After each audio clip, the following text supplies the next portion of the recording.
2024 అంటేనే పెళ్లిళ్ల నామ సంవత్సరంగా మారేలా ఉంది. ఎప్పటి నుంచో ప్రభాస్ పెళ్లి మీద పుకార్లు వస్తున్నాయి. వాటికి ఈ ఏడాదే ఆన్సర్ అన్నారు. మరి నిజంగానే రెబల్ పెళ్లి పిలుపు ఉంటుందా?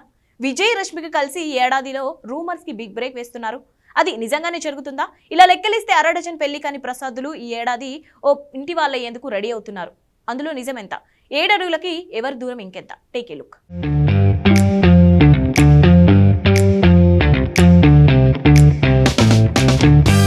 Rowdy star Vijay Deverakonda, national crush Rashmika మధ్య ఉంది స్నేహం కాదు ప్రేమే అన్న గట్టి నమ్మకం జనాల్లో పెరిగింది. అన్స్టాపబుల్ షోలో రణబీర్ కపూర్, రష్మిక మాటల వల్ల లేదంటే మరో కారణం వల్ల కానీ జనాలకు క్లారిటీ వచ్చింది.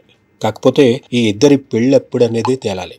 ఇప్పటికే 34 ఏళ్లు నిండాయి. ఈ ఏడాది ఆగస్టు 15కి పుష్ప 2 రాబోతోంది. మార్చిలో విజయ్ ఫ్యామిలీ స్టార్ రానుంది. హను రాఘవపూడి మేకింగ్ లో రౌడీ స్టార్ మూవీ దసరాలోపు పూర్తవుతుంది. అంటే దీపావళికి కాస్త ముందు విజయ్ రష్మిక పెళ్లి కబరుస్తుందా? ఇక రెబల్ స్టార్ ఫ్యాన్స్ కూడా తమ అభిమాన హీరో ప్రభాస్ పెళ్లి కోసం ఎదురు చూస్తున్నారు. గత 2 ఏళ్లుగా ప్రభాస్ మీద ఎలాంటి గాసిప్ లేదు, కానీ 44+ ఏజ్ లో ఇంకా తను పెళ్లి చేసుకోకపోతే ఎలా అంటున్నారు. ఇక ఇదే తనకి డెడ్ ఎండ్ లాంటి ఇయర్ కాబట్టి తను ఈ ఏడాదే పక్కగా పెళ్లి చేసుకుంటాడనే అంచనాలు కూడా ఉన్నాయి. Mega supreme hero Sai Tej 37 ఏళ్లతో ఏజ్ బార్ స్టేజ్ లో ఉన్నాడు. అల్లు శిరీష్ 36 దాటేశాడు. స్కంద ఫేమ్ రామ్ 35 లోకి ఎంటర్ అయితే అడవిశేష్ ఏజ్ బార్ స్టేజ్ లోకి వచ్చాడు. తమిళ హీరో విశాల్ అయితే ఎంగేజ్మెంట్ బ్రేక్ తర్వాత పెళ్లి జోలికి వెళ్లడం మర్చిపోవడంతో తనకి 46 ఏళ్లు నిండాయన్న సంగతి గుర్తు లేకుండా పోయింది. నాగ చైతన్య మ్యారేజ్ డ్యామేజ్ అవడంతో అఖిల్ పెళ్లి కూసే ఎవరూ ఎత్తటం లేదు.